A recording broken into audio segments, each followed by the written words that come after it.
तव द्रवं जगत् गुरौ तुभ्यमेव समर्पये।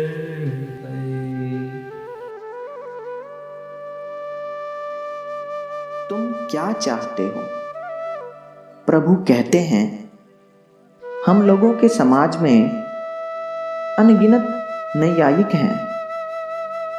उनमें से कोई कहते हैं यह ठीक है, फिर कोई कहते हैं नहीं यह ठीक नहीं है।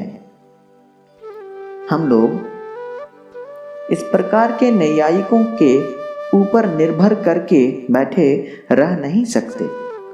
बात है, मनुष्य को उचित है कि वे अपने आदर्श को जकड़ कर पकड़ कर रहें, नीति का अनुसरण करें और नैयायिक ने क्या कहा उसके ऊपर निर्भर होकर हाथ पांव मोड़कर बैठे रहना एकदम ठीक नहीं है।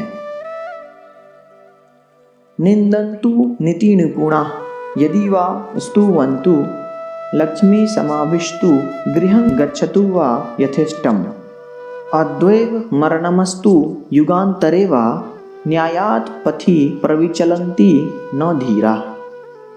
शास्त्र में कहा गया है, मनुष्य को उचित है कि वे अपने आदर्श को दृढ़ रूप से पकड़ कर रहें, उससे उसकी निंदा या प्रशंसा कुछ भी क्यों ना हो, उससे उसके घर में धनागम हो या धनक्षय हो, उससे वे 1000 वर्ष बचें या परम मुहूर्त ही मृत्यु मुख में पड़ें, उससे उनके कुछ आते जाते नहीं हैं। इस प्रकार के लोग को कहते हैं धीर। तुम लोगों के लिए मेरा निर्देश है, तुम लोग इस प्रकार के धीर स्वभाव में प्रतिष्ठित हो।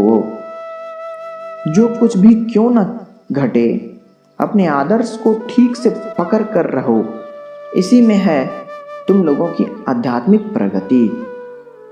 यदि परम पुरुष तुमसे पूछे तुम क्या चाहते हो, तुम उत्तर में बोलोगे, तुम अवश्य कहोगे, हे परम पुरुष, मैं तुम्हारा आशीर्वाद चाहता हूँ, जिससे हमारी मेधा बुद्धि सतपथ पर परिचालित हो। तुम लोग जानते हो कि बुद्धि ही है मनुष्य की प्रगति और अधोगति का कारण।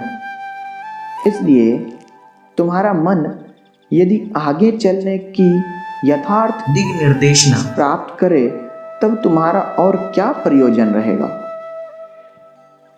वेद में कहा गया है, इस विश्व के सृष्टा हैं सुमहान परम पुरुष। वेद में और कहा गया है कि परम पुरुष से मनुष्य को पाने के लिए सिर्फ एक ही चीज है, और वह है कि उसकी मेधा और बुद्धि शुभ के साथ संयुक्त हो। गायत्री छंद में रचित प्रार्थना में कहा गया है, हे विश्व सृष्टा, मेरी बुद्धि को भूमानंद के पथ में परिचालित कीजिए। वेद सब विभिन्न छंदों में लिखे गए हैं। गायत्री, उष्णिक, अनुष्टुप, त्रिष्टुप, जगति, वृहति और पंक्ति।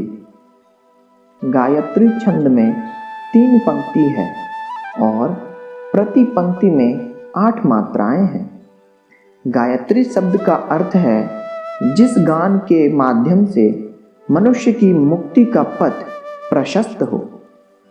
मनुष्य जब तक इष्ट मंत्र की साधना नहीं प्राप्त करता है, तब तक इस इष्ट गायत्री का व्यवहार कर सकता है, किंतु एक बार इष्ट मंत्र की साधना पा जाने पर फिर गायत्री मंत्र की आवश्यकता पड़ती नहीं।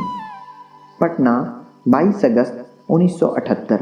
परमपिता बाबा की जय, परमपिता बाबा की जय, परमपिता बाबा की जय।